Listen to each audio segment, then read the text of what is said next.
You're back on Newsfeed AM. I'm Amanda Nyati. It's lovely to be in your company, and this is the developing story this hour. Several roads in Johannesburg are closed this morning following acts of violence and looting in parts of the city over the past couple of hours. In fact, Joburg Metro Police say they've deployed more officers to parts of the city in an effort to try have the situation under control. Our Ahmed Kajee is in Jeppes Town for us. And Ahmed, fresh flames flaming out just a couple of moments ago. Tell us what you're seeing.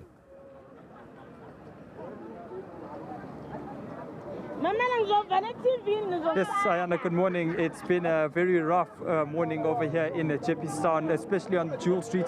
We normally do know this is an area where unrest normally does take place whenever there is any protest action which takes place in and around Johannesburg. I'm going to just take a step to my left. As you hear, there is quite a lot of noise over here on Jewel Street. If you look over to my right-hand side, we would have seen that vehicle being torched. And just to give you some context, this is exactly where we had initially been about 10 or 15 minutes ago. Our car was parked over there. We actually went through to negotiate with a few of the protesters to find out exactly if we could get our vehicle out of that particular situation. We do know that unrest has been taking place overnight. Most of the people within this area, some of the foreign nationals who we had spoken to, mentioned that unrest started at about 11 p.m. last night and took place throughout the day so far this morning. So it's been at least 12 hours of unrest in the area. The vehicle in front of you that is being torched more or less was set alight about 10 minutes ago.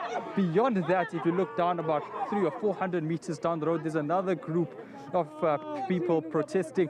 For many of the vehicles who have been driving up and down this road, what we have been seeing is the group on the left of your screen are more or less throwing stones over towards our side as well.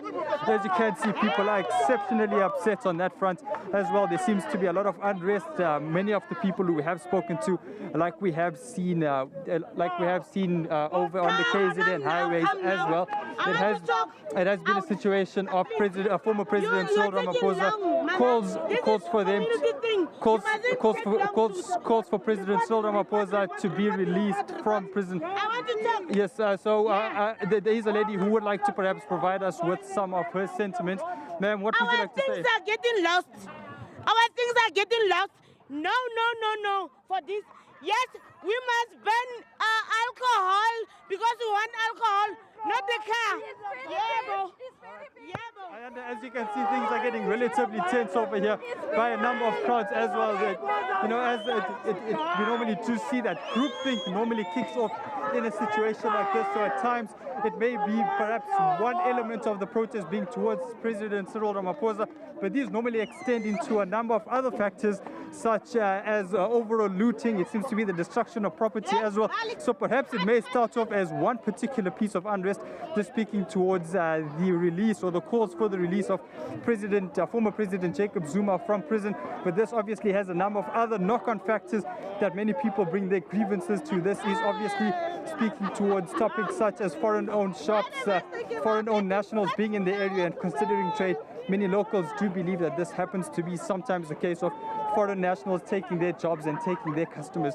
So in a situation like this, things do get relatively tense, and a number of other thoughts and a number of other factors also we get brought into the equation over there. As you can see, like we had seen from the lady just a couple minutes ago, that the community is very upset, and it may not just be for former President Jacob Zuma to be released from prison, but it also seems to be a situation of people being upset at the lockdown regulations as well. Ayanda. I'm hyper aware of your safety there, Ahmed. I'll get my cue from you about whether or not you can continue speaking to us. As you evaluate that yourself, get us a sense of the law enforcement there that's present, if any.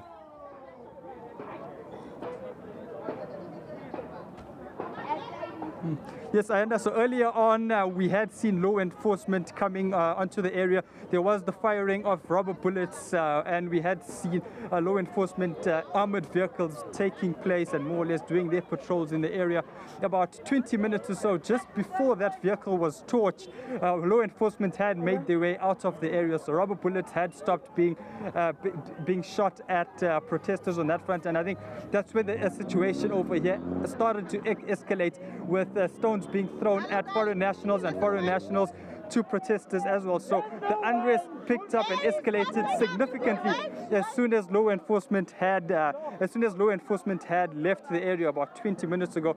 And we know it's still unclear what the reason was for them leaving. Perhaps it was due to unrest, perhaps increasing and escalating in other areas. We do know that across the city of Johannesburg, there has been unrest. There is the area around Denver, around Cleveland, around the George Koch area. There has been the situations and unrest around there. So it's still unclear as to why the law enforcement has left. So in terms of that, currently as we speak, vehicles have just arrived in front of me, and that would be behind your screen as well, but that just seems to be your vehicles, your everyday patrol vehicles rather than your armored vehicles on that front. So law enforcement has just has more or less just returned to the area, but it seems that over the last 20 minutes, or at least the last 30 minutes, that they haven't been in the area. The situation has escalated to the extent where we have seen a vehicle being torched as well, and it seems that the unrest may perhaps ease over the next 20 or 30 minutes or so with law enforcement returning to the area, but it seems for that vehicle over there, the damage has already been done. Ayanda. All right, Ahmed Kajee, let's hold it there, at least for now, allow you to get to a place of safety too. Ahmed Kajee's live to us there from JP's Town in Johannesburg. As you got a sense there from that report, this is unrest that's actually taking place in various parts of Johannesburg.